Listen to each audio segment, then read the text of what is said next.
Dans cette vidéo, je vais vous montrer pas à pas comment créer cette pièce en 3D que vous êtes en train de voir juste maintenant avec des logiciels gratuits et de manière vraiment très simple.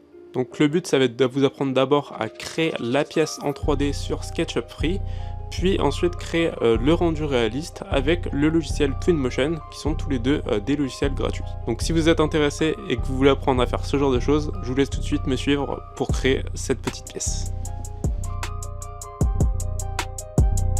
Donc dans un premier temps, le but est assez simple, ça va être de créer vraiment les bases de la pièce, c'est-à-dire les murs, les plafonds, les sols, etc. Pour ça, on passe sur le logiciel. Bon, alors pour commencer, la première chose à faire, c'est de créer donc notre sol. Ensuite, on va créer un décalage et on va mettre nos murs en 3D. Par la suite, on va créer une ouverture pour bien sûr apporter la lumière, donc ça va être en fait une baie vitrée. Et on va créer une autre ouverture pour faire du coup notre porte. Donc là, on a vraiment les bases de notre pièce. Maintenant, du coup, il faut rajouter le plafond et on va le mettre en 3D.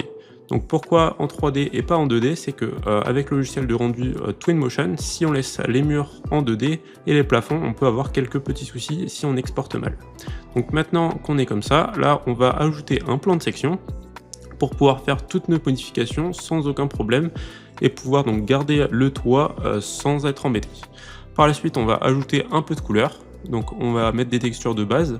Bien sûr, ce ne sera pas les textures finales. Les textures finales, ce sera dans Twinmotion. Il y a des textures bien plus réalistes et bien plus nombreuses. Ensuite, on va aller dans le 3D Warehouse pour chercher du coup une baie vitrée. Le but étant bien sûr de placer notre baie vitrée. Donc on en prend une, on ne va pas chercher forcément pendant 2 heures. Ensuite, on la positionne et on la met à la bonne dimension. Si d'ailleurs vous voulez apprendre plus en profondeur SketchUp, n'hésitez pas à vous abonner, je fais plein de tutos beaucoup plus complets et je dirais pas forcément très rapides comme celui-ci. Ensuite, on va rajouter donc une autre petite pièce juste à côté, étant donné que j'ai pas envie de mettre de porte. Donc d'ailleurs, on va faire aussi une petite arche et du coup le fait d'avoir la pièce à côté, ça va nous permettre de ne pas avoir la porte et ne pas avoir forcément de soucis. Donc on enlève les petits traits de dessin et du coup voici la pièce que l'on obtient au final. Donc voici la pièce sur Twinmotion, on peut voir que c'est déjà plutôt sympa, sans même qu'il y ait aucun meuble pour le moment. Donc je te coupe très rapidement dans la vidéo, mais si tu galères à apprendre la 3D, que tu scrolles pendant des heures sans trouver vraiment ce que tu cherches, j'ai créé des formations qui apprennent à faire ce genre de choses, donc avec SketchUp et Twinmotion avec les versions gratuites. Donc si ça t'intéresse, j'ai mis les liens juste en dessous et la vidéo peut continuer. Alors maintenant qu'on a notre pièce qui est faite juste derrière, il va bien falloir la remplir. Donc pour ça, il y a plusieurs solutions.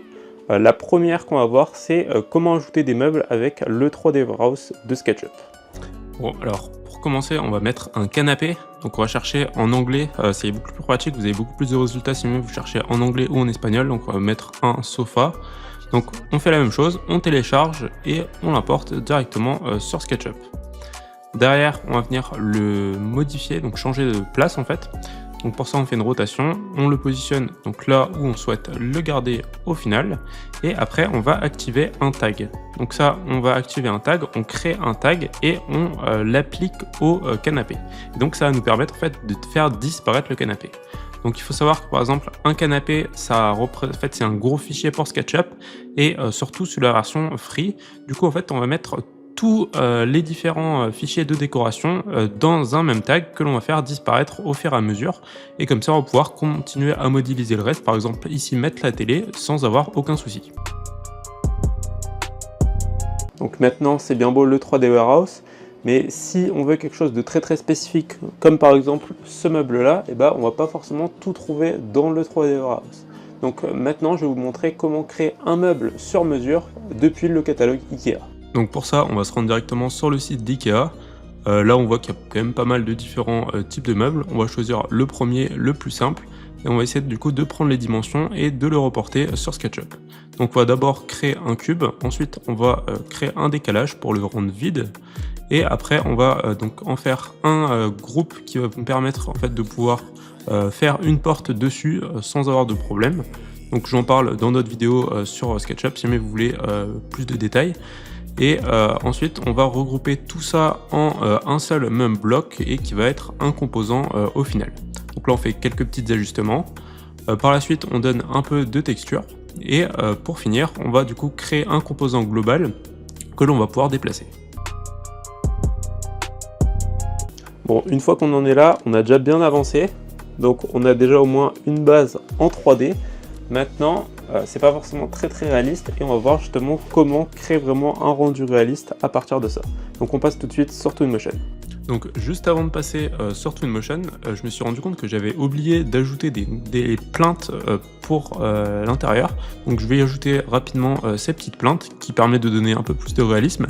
Et d'ailleurs, on peut voir que n'y a pas beaucoup de décoration. Donc ça c'est parce qu'on va ajouter directement ensuite de la décoration sur Twinmotion. Donc la première chose qu'on fait, c'est qu'on se rend sur Twinmotion, on importe directement notre fichier et voici à quoi ça correspond. Si vous voulez plus de détails sur comment est-ce que on importe un fichier sur Twinmotion, etc., je vous mets une petite fiche juste en haut. Et donc là on va modifier donc dans l'ambiance le rendu et passer en lumen pour avoir quelque chose d'un peu plus réaliste. Bon, maintenant qu'on est là, il y a une chose qui commence vraiment à dénaturer, c'est les textures. Donc pour ça, on va voir comment ajouter des textures. Donc d'ailleurs, si jamais vous voulez une vidéo plus précise sur le sujet, je vous mets une petite fiche juste en haut qui vous permet d'ajouter des textures personnalisées sur Twinmotion. Maintenant, on passe directement sur le logiciel. Donc maintenant, on va passer dans l'onglet texture et on va choisir un parquet. Donc une fois qu'on a choisi notre parquet, on fait juste un glisser-déposer et on voit que d'un coup, le réalisme change complètement. On va faire la même chose avec le mur et du coup avec toutes les autres textures. Donc il y a une chose assez importante qu'on peut régler, c'est le fait que ça reflète ou non la lumière. On peut voir que ici au niveau de du mur, on reflète pas du tout la lumière, alors qu'au niveau du meuble, on reflète vraiment beaucoup la lumière. Et donc on va essayer d'ajouter les différentes textures et à chaque fois de modifier pour qu'au niveau de la lumière, on voit correctement. On va faire la même chose avec le canapé et donc là il n'y a pas énormément de texture en l'occurrence, il y a juste après je vais vous montrer une texture un peu particulière pour avoir un tapis réaliste. Alors maintenant je vais vous parler d'une petite technique qui va nous permettre d'avoir un effet un peu touffu comme ça sur les tapis et pas avoir un tapis tout plat comme on peut avoir de manière assez classique. Donc alors pour cette technique, on va pas utiliser du tissu classique comme on a fait pour le canapé, parce qu'on voit que c'est assez plat en fait, et on va utiliser de l'herbe en 3D. Donc on va faire un glisser-déposer, donc là on voit que c'est déjà assez grand, donc on va d'abord changer le type d'herbe, ensuite changer l'échelle, et par contre le problème c'est que c'est ouvert, donc on a une possibilité aussi qui est de changer la couleur. Donc on va aller dans les paramètres, on modifie la couleur, on va mettre quelque chose de blanc ou de gris, et là on a notre tapis beaucoup plus réaliste. Bon ça y est, c'est quasiment fini, mais maintenant il faut ajouter les finitions, tout ce qui va être des cadres, de la décoration, etc. Sur Twinmotion, vous avez la possibilité directement d'en ajouter, donc on va voir comment est-ce qu'on fait tout de suite. Et après, on fera les rendus et je vous montre le résultat. Donc maintenant, comme j'ai dit, on va aller directement dans les bibliothèques, sélectionner différents objets. Donc souvent, il va falloir télécharger les objets avant de pouvoir les importer. Et donc ensuite, on a la possibilité de les bouger, donc de faire des petites rotations, etc. pour les placer. Donc on va ajouter des cadres, des petits objets, il y en a pas mal. Donc bien sûr, c'est moins personnalisable que sur SketchUp, mais ça peut très bien marcher si jamais vous voulez ajouter des petits trucs que vous avez oublié de mettre à la base sur votre fichier SketchUp.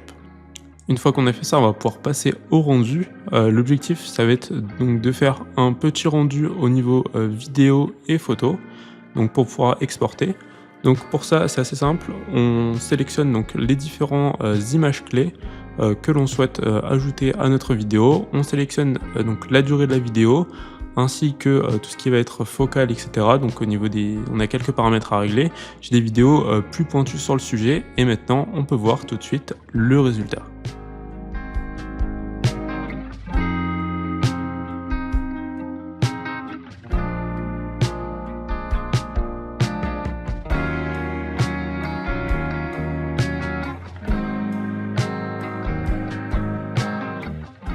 Bon ça y est, on arrive en fin de vidéo, j'espère qu'elle vous aura plu et qu'elle vous aura montré les différentes méthodes et étapes à suivre pour créer votre premier rendu.